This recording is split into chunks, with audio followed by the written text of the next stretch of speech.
Ito naman yung batong pawikan na bato. Yung kasamahan ng bilog na bato. Ito yung paa nyo. Yan. Ito, paripik nya. Yan. Doon papunta sa may ginuna namin kayo ng banga. Ito. Doon may banga na bato. Tapos may pusod-pusod sa dyan. Tapos itong isang paa nya. Yan. Papunta doon. Ito ang kabuuan nya. Sapa yan. Ilog ko. Ang sapa. Ito. Nilinisan namin. Punti. Yan. Tingnan natin ilalim ha. Tingnan yung ilalim. Buntis yan. Buntis. Itong taas nya. Yan. Yan. Yan ang ulo nya. Yun o. Yun ang ulo nya. Okay. Yan. Baba ako sa tubig. Baba.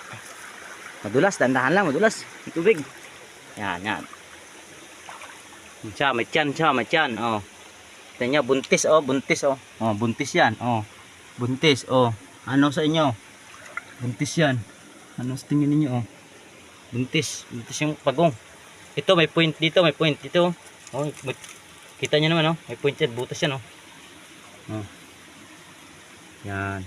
Butas nya. Ito yung isang pripik nya o. Ito yung ulo nya o. Yan mga. Anong ibig sabihin yan? Ito yung isang malaking bato nya o. Yan. Yan yung katabi nya. Yan ang bato na to. Ayan yung kabila. Katabi nya. Yun ang iba. Pero ito ang nakakaiba. Buntis. Itong ulo nya oh. Ang pagong. Ayun ang likod. Pero parang guang oh. Parang may butas oh. Ito oh. Butas oh. Butas oh. Parang guang. Parang putik na minasa. Oh. Okay. Yan lang po.